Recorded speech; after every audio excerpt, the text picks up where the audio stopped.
Good afternoon. It's Monday, the 22nd of June, 2020, just after 1 o'clock. Welcome to UK Column News. Your hosts this afternoon, Mike Robinson, myself, Brian Gerrish, and we're delighted to have David Scott with us and he's giving us Northern Exposure report from north of the border.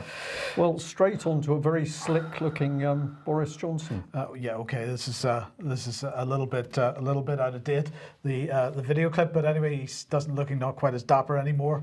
But he is announcing today, apparently, a move to a 1 meter plus rule from next month. So, brilliant news, Brian. We will no longer be restricted to 2 meters distancing anymore. But one meter plus is 2 meters. Could be 2 meters. Well, 1 meter plus a meter would be 2 meters, but plus is in there, isn't it? It is, absolutely. What did he say, or what will he say? You will be allowed to stand within 1 meter of each other if you have mitigation in place. For example, wearing a mask. He didn't actually say how you drink through your mask is your problem, but that's how I imagine he must be thinking, because I'm not quite sure. I mean, this is clearly about pubs, so I'm not quite sure what we do about that. So you're going to be wearing a mask outside in pubs in order to drink? Possibly. In the beer garden? In the beer garden, yeah. And apparently he will then say that he will pull the handbrake if this relaxation in the rules leads to a second wave. David, I don't even know where to start there. How many handbrakes do you think we're going to see Boris pulling? Well, as in handbrake turn? Well, probably quite a few. This just goes from bad to worse. So we're going to have to be masked and muzzled in order to go within a meter, or 2 meters. It's just bizarre. And this is, of course, based on nothing. There is no science for this. There's no research. There's no considered opinion. There's no theory. There's no sound modelling even. There's certainly no evidence, measured evidence. This is just made up. This is to appear to be reasonably consistent. Well, he's failing. He's failing in that. As Nicola Sturgeon is failing in Scotland because you got all the pubs ready to open last week and then said no. And a wag was suggesting that she should be singing a song, "I beg your pardon, I never promised you a beer garden." It's bizarre.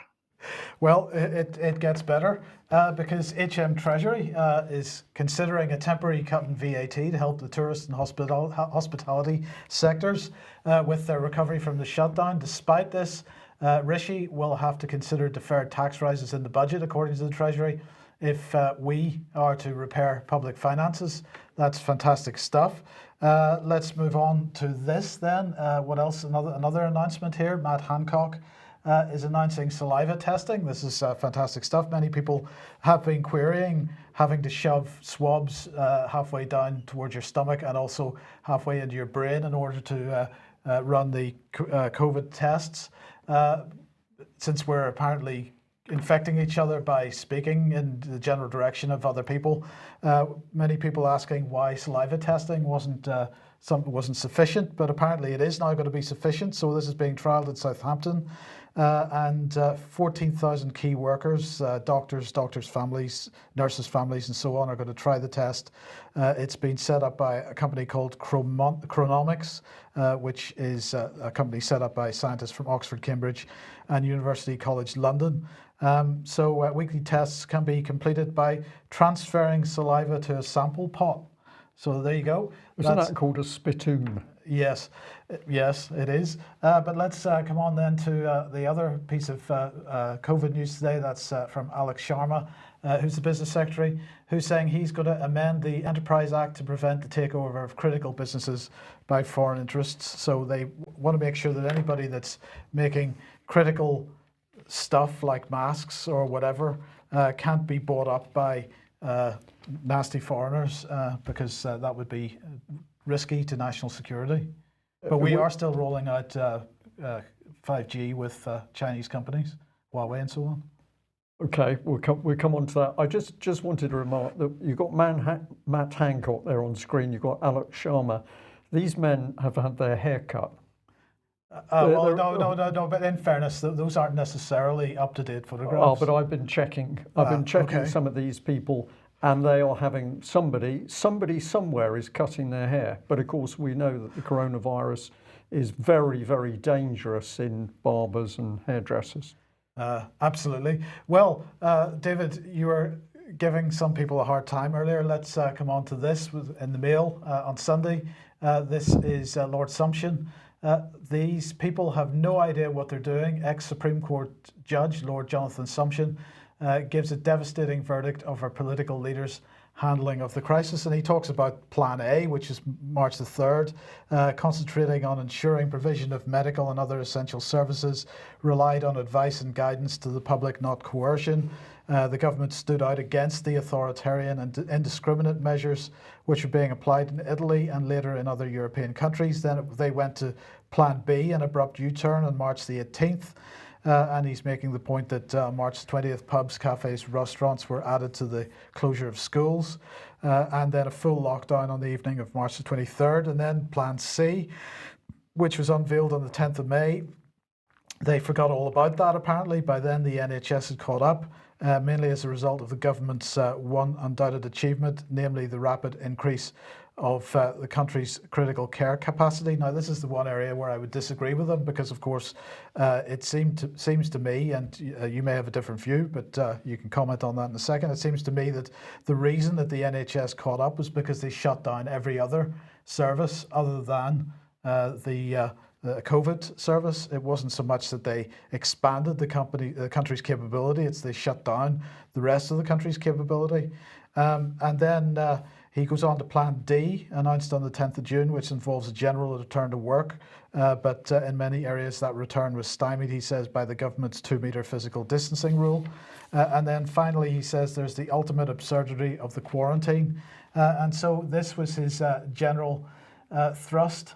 You have to go back to the early 1930s, David, to find a British cabinet as devoid of talent as this one. Is that a fair statement, do you think? It's a bit hard in the 1930s, I think, because in the 1930s the cabinet maybe was poor, but it was still being a cabinet. It was still making decisions. Who's making the decisions now? With the cabinet office, Mark said, well, it's not the cabinet. The cabinet is simply the latest window dressing. So, I mean, I thought it was, broadly speaking, a very good article, and it tracked very well the convolutions in government policy. A couple of things that he didn't cover that I would add.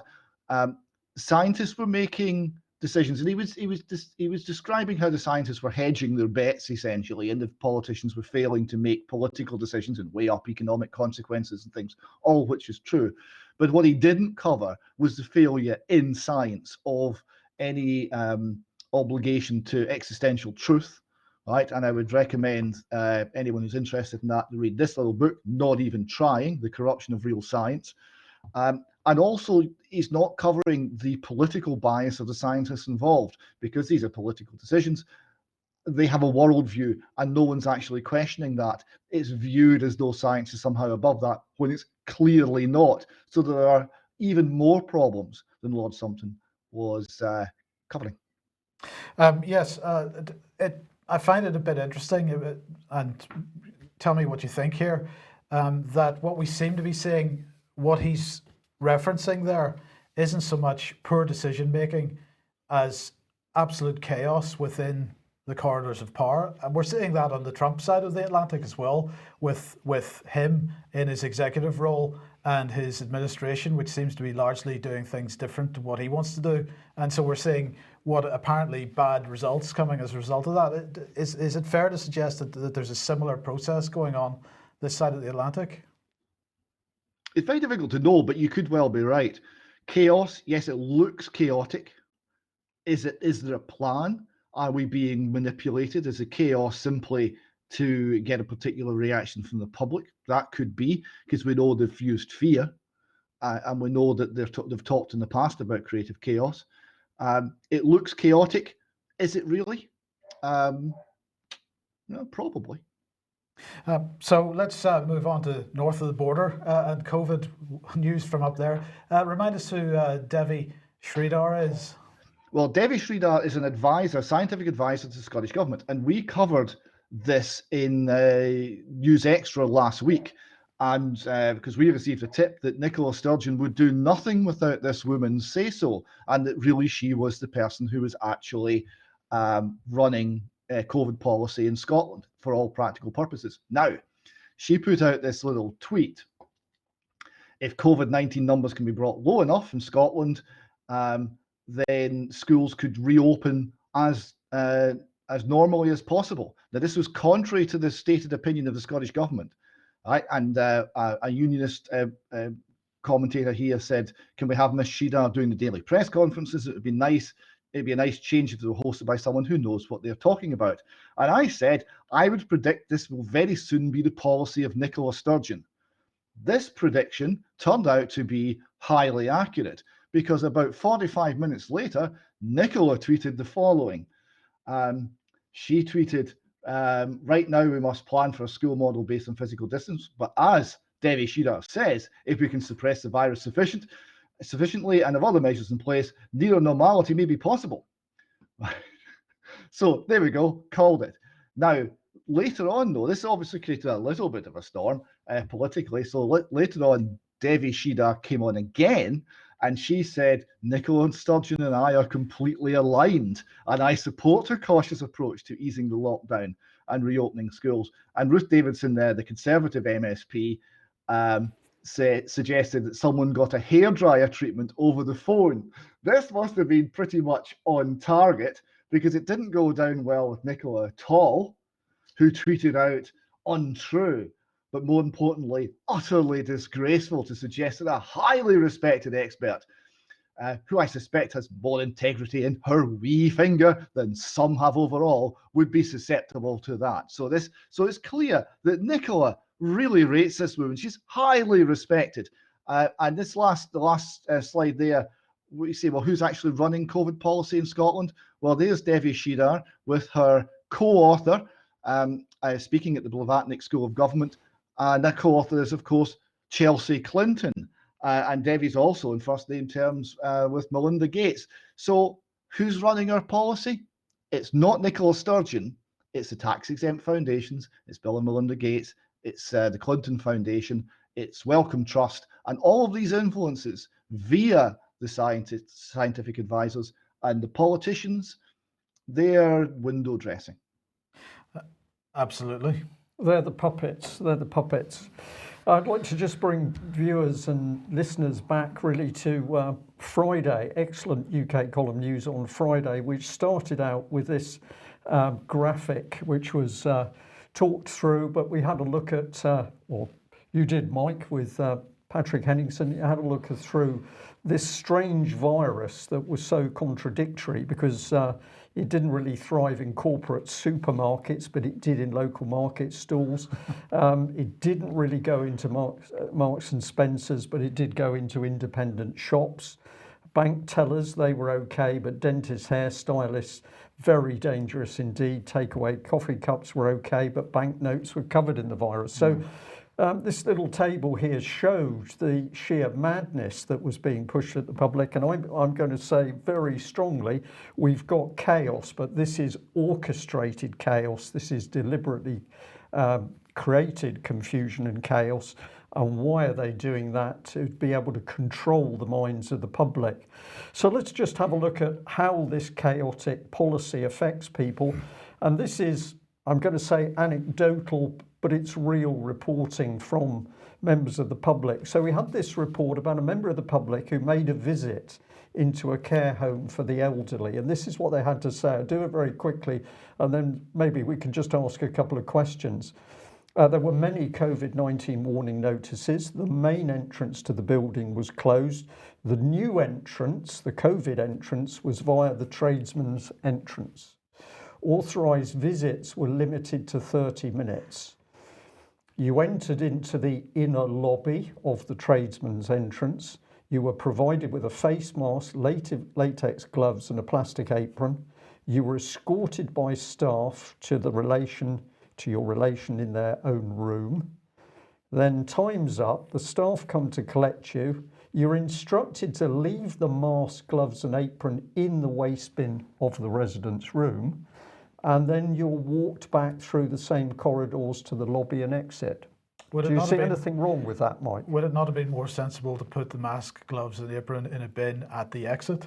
Well, One would have thought so, but you put the mask on and the gloves and the apron, apparently, according to this person, in order to walk through the corridors to get into the room. You have the visit for 30 minutes, and then you're going to walk back through the corridors breathing normally. That's pretty sensible. Now, the person said that the staff were lovely, so presumably they were acting on higher advice. They're confused. They don't really know.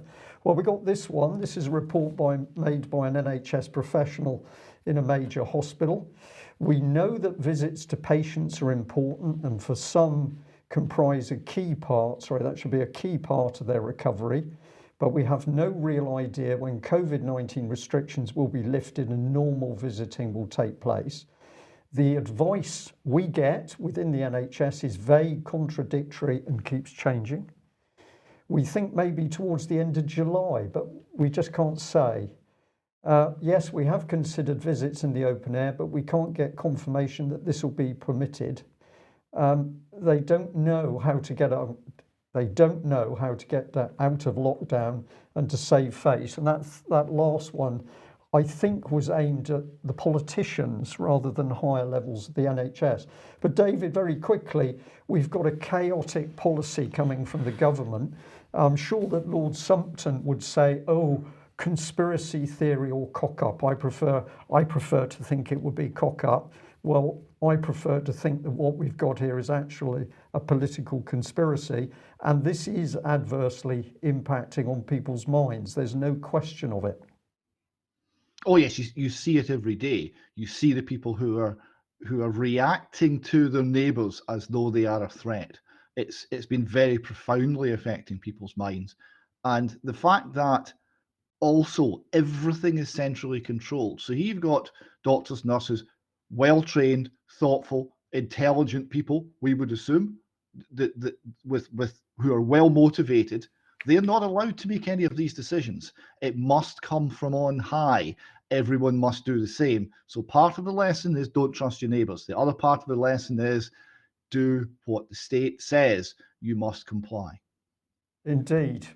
Well, another graphic from Friday's UK column was this one, and of course, well, you can tell it better than I can, Mike. I wasn't putting this across, but we've changed status down to 3.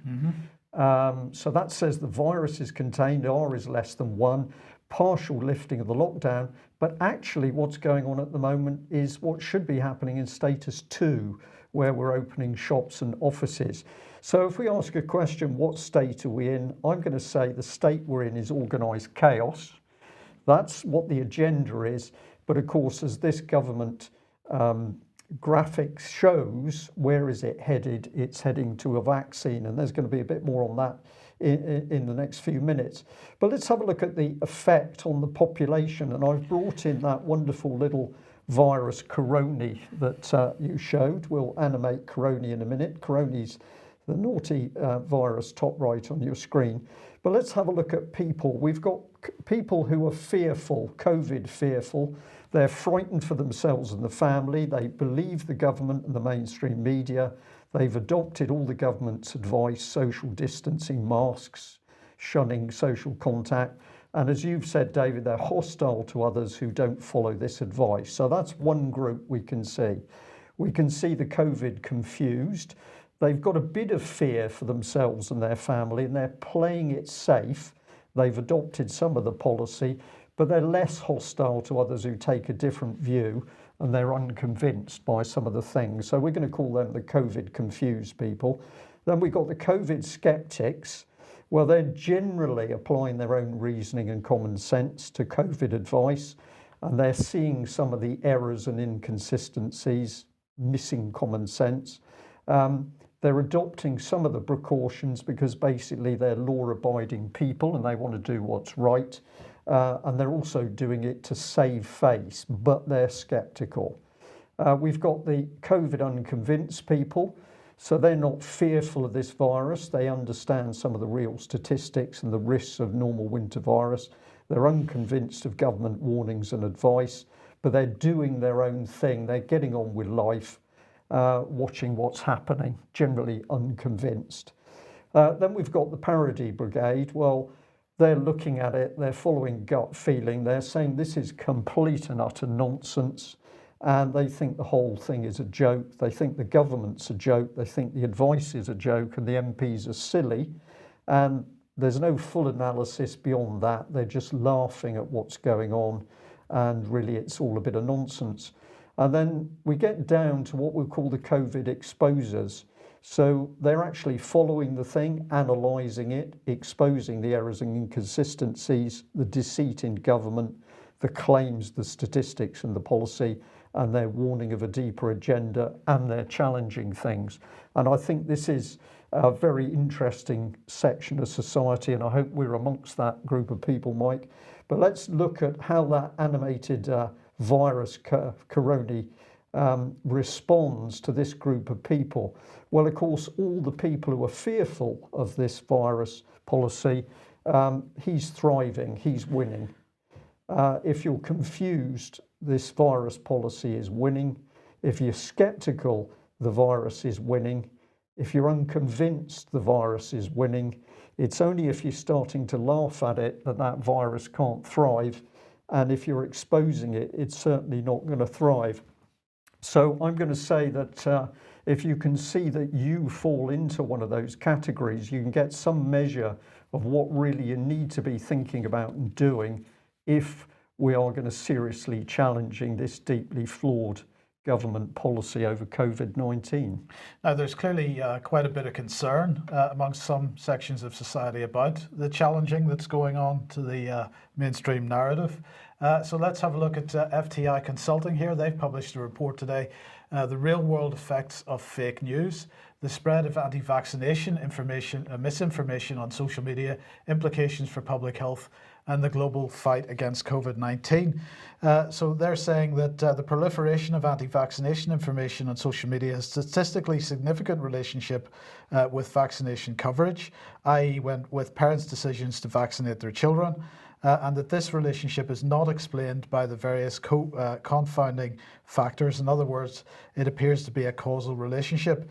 In particular, they say we find that when our measure of misinformation increases, e.g. by 100%, i.e. it doubles, this causes vaccination coverage to fall by about 0.2 percentage points on average. On the face of it, this seems like a small effect. However, it's magnified by the significant growth in misinformation over time. Over the 5-year period from 2014 to 2018, misinformation increased by approximately 800%. Vaccination coverage fell by approximately 3 percentage points, and our regression analysis suggests that over half of this fall may be due to misinformation. So, David, a couple of points there. First of all, I think if those figures are correct, it's slightly disappointing that if the so-called misinformation increased by 800%, because of course they're labeling as misinformation many of the arguments made by people that are asking questions about vaccines, whether they're correct or not. If that only had a 3%, caused a 3% reduction in vaccine coverage, my first question is, why would they be getting so concerned about it? 3% doesn't seem massively significant to me. No, that is odd. Why would they be getting so worried? Well, it's not really about the 3%, is it? It's about losing the argument. They have to shut this down because all of these people who are speaking so eloquently about the damage and pain and suffering and loss that their families have gone through as a result of vaccinations, if that's allowed to hit the mainstream, if people are allowed to see it and hear it, they will respond.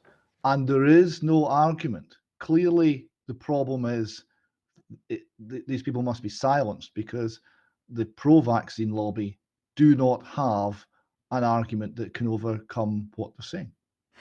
Absolutely. Now, let's come on to this little website, Infotagion. Now, this has been set up by Damien Collins, MP. He's one of the co-founders. And there are quite a number of other British MPs, an Irish MP, a couple of MPs from other countries involved in this. But this website seems to be wanting to do for COVID-19 what Snopes does or faux fact, Fact check. No, our friends. Sorry, it doesn't matter. I'll come back to that. But anyway, Damien Collins has set this up. So they are very concerned about this situation as well. Here's what he had to say. He says that one of the problems that we know we'll have to fight will be anti-vaccine campaigners exploiting social media's algorithms, trying to dissuade people from taking a vaccine that could save their lives. And I have to say, David, I'm not aware that anti-vax campaigners are trying to dissuade people from taking anything. They are asking significant questions. They're asking about the science. They're asking about the effects. They're asking about the contents. They're asking sensible questions. They're not trying to dissuade people that they shouldn't be taking any particular medication. They're asking people to answer their questions. It seems like a perfectly reasonable position to take. Yes, they're asking questions like, why is there no double-blind, placebo-controlled testing that shows the vaccines are safe and effective? Because that's the gold standard for scientific research in this field. This is a good question. They're actually quite scrupulous about not giving medical advice to anyone because it's not what they're trying to achieve. What they're wanting is the facts. They want truth. They want people to be able to make decisions based on a real assessment of the risks. And they want to stop people being lied to, which is quite clearly been demonstrated to be happening. Huge risks have been covered up by the CDC and others. And this is a scandal, and it's a scandal that this won't go away. Absolutely. Now, just before we move on, anybody that doesn't know who Damien Collins is, there he is back on screen. He is the former chair of the Digital Culture, Media and Sports Select Committee. Now, while he was the chair of that organisation, he was campaigning extremely hard to push for censorship and regulation of the internet, and particularly of social media companies. That hasn't gone away. He's pushing that very hard. The online harms white paper that we reported on at the end of last year, the government still hasn't produced their formal response to that. It's expected during the summer period. So sometime in the next couple of months, we expect to see some draft legislation coming out on that. We expect to see Ofcom being made effectively a regulator for the internet. But we need to see what else is in there as well, and just a heads up for everybody to keep an eye out for that. Indeed. Now, what's remarkable is that reaction against anti-vaxxers is not only UK. Let's jump across now. Apologies, this is the Brisbane Times. I haven't put it on the image there, but that's where this article has come from. It says new COVID-19 restrictions will be needed for anti-vaxxers. And this is an opinion piece by a gentleman called Raf Ciccone, if that is the right pronunciation. So who is he? Well, he's a federal Labour senator for Victoria, Australia. And he said this: to anti-vaxxers, I have one message: our tolerance for your willful ignorance is over. We cannot afford morally or economically to give any ground to those who choose not to be vaccinated against COVID-19. Let me be clear, I'm not advocating that we vaccinate people against their will. That would be wrong. We must ensure that the safety of our community is the number one priority. That means that participation in everyday life cannot put others at risk. If you do not want to be vaccinated against COVID-19, you ought to bear the consequences of that decision. So they're not going to vaccinate people against their will, but if they don't get vaccinated, they won't be allowed out? Yeah. So the first question is, who is the we? When he says we must ensure, that's who I'd like to know. But to answer your question, as a community, we should consider to what extent we allow organisations to prevent those who object to being vaccinated against COVID-19 to enter their premises, participate in their activities, and in some circumstances seek their employment. So you don't want to take the vaccine, you're going to become an outcast, an outlaw, shunned by society. And I'm just going to label this is a dangerous and very, very ignorant man, because clearly he has no real knowledge of the dangers of vaccines. But policy the same in Australia as UK. Could this be that the British government has been sharing its behavioural insights team expertise with the Americans and the Australians? And we've got similar things popping up in both those other two countries. Absolutely. And just speaking of behavioural insights, Brian, this was the type of thing the government was pushing out this morning. Well, it's a very badly photoshopped image of a guy. They photoshopped a mask on his face. But apparently he's protecting shoppers and staff by wearing that mask. This is behavioural insights at work here. Yeah. And the other thing, we've got to dispose of our litter because that by doing that, we don't put other people at risk. Well, again, we've got another one. So this is the kind of stuff that Number 10 has been pushing out on their Twitter feed this morning. Respect the outdoors, put your litter in the bin. And as you said earlier, he's wearing a new mask. That's one where it doesn't actually cover your mouth, so you can speak and drink. No, or it's a beard, possibly. Oh, well, it could be the mask that Patrick showed on Friday that has the clear plastic insert in it to make sure that you can see what people are saying. But anyway, there you go. Now, if you like what the UK Column does, you'd like to support us, then please head over to ukcolumn.org/community. There are options to help us out there, and that would be very much appreciated. Moving quickly on to David Noakes, we've got his latest contact information for anybody that wants to write and offer some support. His prison number is 457501. He's in Fleury-Mérogis prison, and that's in Saint-Geneviève-des-Bois in France. 91705 is the postcode. 9 Avenue des Peupliers. So you can write to him there if you would like to. And we don't have any up-to-date information as to what's happening in the legal sense, so we just know he's there in prison and we'll attempt to find out more. Yeah, absolutely. Now, David, obviously the big news over the weekend was the stabbings in Reading, and BBC telling us what we know so far, all kinds of useful information in there, including the name of the alleged perpetrator. Well, it turns out, as we can see on screen there at the moment, he's thought to be a Libyan national who was known to MI5. Just again, we've got another person involved in one of these incidents that was known to MI5. It seems like a massive coincidence, but the Telegraph this morning reporting that his friends are claiming that he had mental health issues. And so I wonder whether how much of what happened here was really about terrorism and how much of it was about mental health issues not being treated during the lockdown period. Indeed, I mean, it seems to link everything we've been talking about together. The media have been awful, craven. The Sky News report sounded like the case for the defence. LBC said that this man went into the park and shouted some words. That's all we got there, some words. And we've had his brother tweeting that it's all because Britain is racist. So I think there is some suggestion that the BLM movement has influenced this man in some way. But what was his mental state? He seems to have had medication for schizophrenia. He seems to be abusing drugs. He's got a history of violence, including racially motivated violence. So the whole system, he's been in jail for racially motivated assault, but not deported. We kept him. So the system's fallen there completely failed to protect the people of this country. And then the COVID-19 crisis has taken away any support or restraint on the individual concerned. It seems to be a failure across the spectrum. Absolutely. Well, many failures across the spectrum. So let's quickly move on to this. This is in Spiked. The culture war is destroying equality before the law. David? Yes, this is an excellent article by Stuart Waiton of Abertay University in Dundee. He goes through a lot of evidence for this in the article and encourages people to go there and seek that out. But his summary here, he said, in Britain and the US, the law is becoming an ass. Liberals historically held up the impartiality of law as central to what makes these countries great. The system, at least in theory, was based on the key universal principle that all men and women should be treated equally before the law.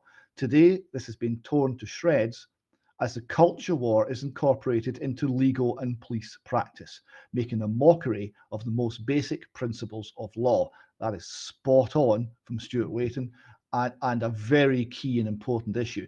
And it was reflected actually by the Scottish Police Federation the same weekend.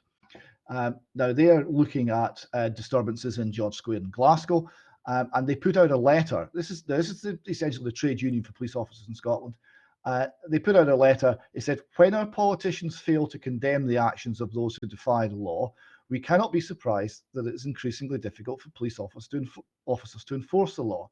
The public cannot expect the police service to turn a blind eye to those who break the law in the name of a particular cause, whilst demanding different treatment for opponents. Now, of course, it's not just the public that's demanding that. In Scotland, it's the politicians and the government that's demanding that as part of the politicised police force. So you see here some resistance to this from within the Police Federation, not within Police Scotland, not through the official command structure, but from the police officers themselves.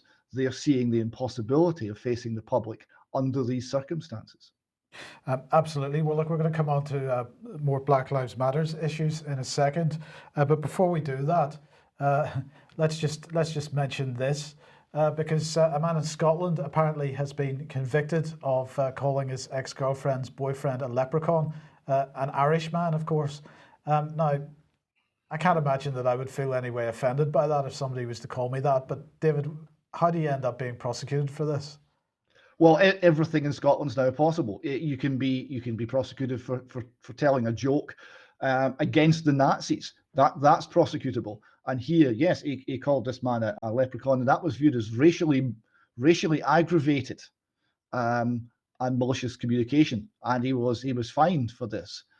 So normal human discourse is now being judged in the most minute terms against this unknowable pseudo-moral standard, and anyone who's found wanting will be prosecuted. And of course, it's not equal. So it's a means of building up one group, tearing down another, pitting people against one another. It disrupts all the normal mechanisms in society where differences are worked out with a bit of humour and a bit of conversation. No, it criminalises all of that.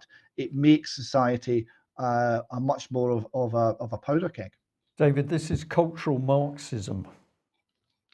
Oh, for sure. This is what it is. Sure. This is Saul Alinsky. This is Marxism at work. And we're seeing it across the political spectrum. So the party system is over. It's gone. Absolutely. Now, David, of course, the Black Lives Matter situation continues to bubble. But it's not just affecting people that are being accused of racism on the white side of the argument. Anybody that dares to question BLM that happens to be from the same community seems to be getting pretty heavily attacked as well. Yes, or in fact worse in many regards.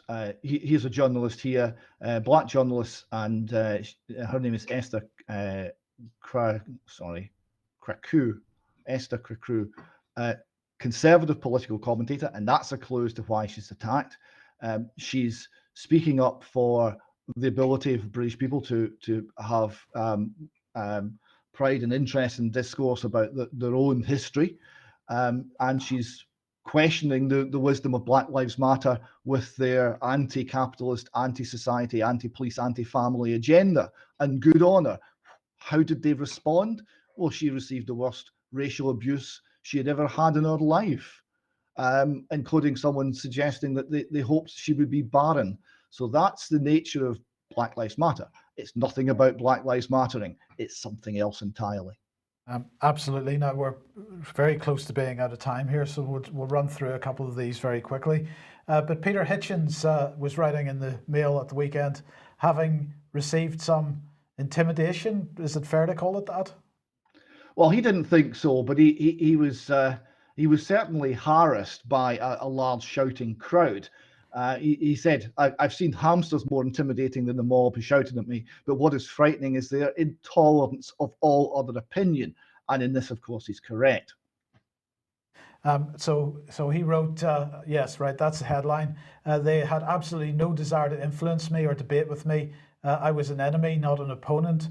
And so I should not have dared to be there. My actual existence infuriated them, and possibly so did my refusal to be scared of them. That's a pretty interesting state of affairs. Yes. This is it's all about shutting down debate. It's all about silencing people and intimidating people. It's nothing to do with the ideas. It's nothing to do with what it claims to be about. it's a very dark agenda. Absolutely. Now, we were asking last week in this program, on last Monday's program, about Patrick Hutchinson and who he is. But the other question that we seem to have a bit more information about now is who is the guy that was being carried out during the Black Lives Matter protest. Yes, so Patrick Hutchinson, we found is quite an interesting character with a very strange CV and a close protection team at his beck and call, which seemed odd. But the chap being carried is a Mr. Bryn Mail, and he's got an even more interesting CV. He was a British Transport Police Detective Constable, also thought to be in the Met Robbery Squad in the 90s. He spent a significant part of his 20-year career investigating football hooligans undercover, and is said to have infiltrated Millwall's notorious bushwhackers. So he's an undercover cop who pretends to be a football hooligan and right-wing extremist for a living.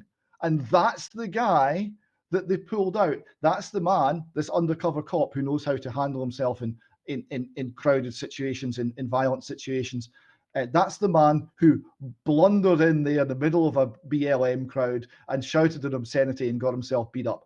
Really? Yeah, we're not buying that. No, we're not. But you published this a few days ago. Do Veterans' Lives Matter at the Ministry of Defence?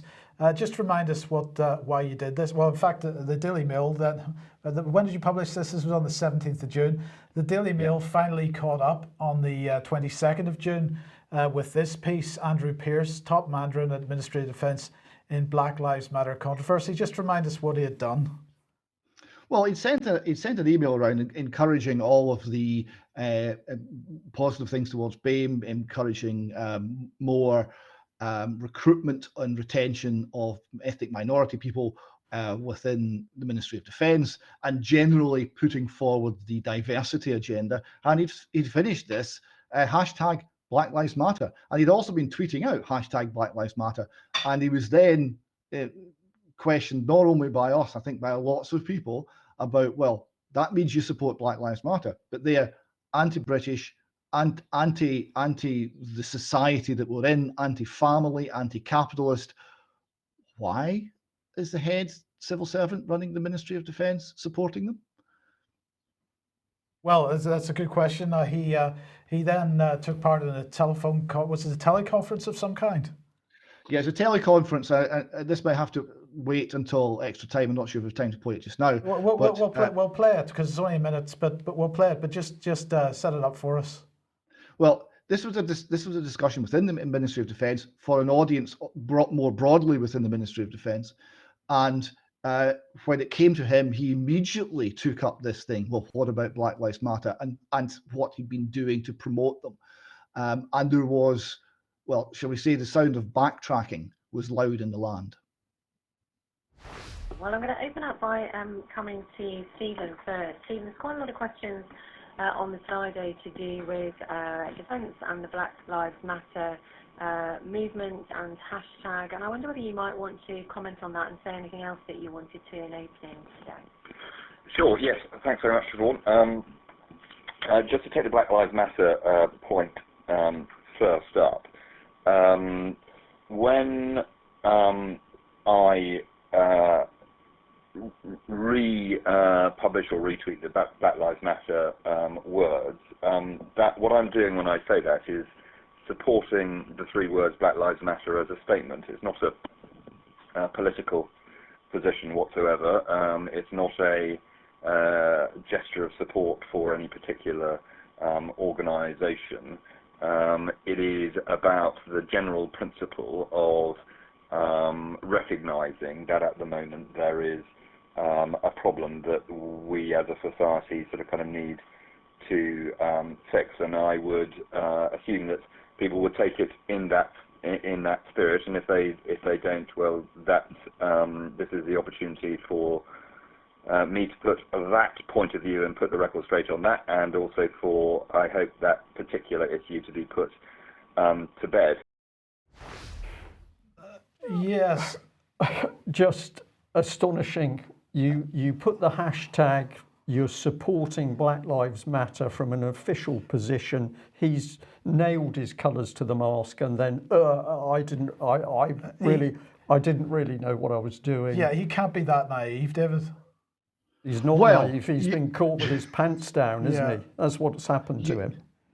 Well, yes, I think you're right, but he's making a really good effort at the I've been possibly naive defence, because he followed this up with a letter after the letter which ended hashtag Black Lives Matter. He followed up with another letter, right? And this one is even funnier. He said, that's why some of the comments, they've had an online debate, an online discussion, which has been open up to be viewed by a lot of people within the Ministry of Defence. And it hasn't gone well for him. So he comments here, that is why some of the comments that were posted online during the dial-in, as well as others posted on the blogs, have been so very disappointing. And so many of our colleagues, extremely distressing. Many of the most harmful comments, so these comments are harmful, were posted anonymously. And this itself calls into question why the authors felt they needed this cloak. He answers that later in the letter, but we'll come to that. Such as conflating Indigenous with white Britons, but we are, never mind. And white Britons needed to be recognised as different within their own network. And any focus on diversity is at odds with fairness in general. So people are questioning whether ethnically quota hiring policies are fair. I think that's a reasonable thing for them to be questioning. But he says, no, it's hurtful and it's harmful. And people are saying there's no implicit or explicit prejudice in the Ministry of Defence. How dare they say such a thing? Just as troubling was the fact that many of these comments were heavily liked by colleagues. So here we see a little rebellion within the Ministry of Defence to say, we're not buying your diversity agenda. We don't think that we're prejudiced against people with different colour skin. We think this is all a complete pile of nonsense.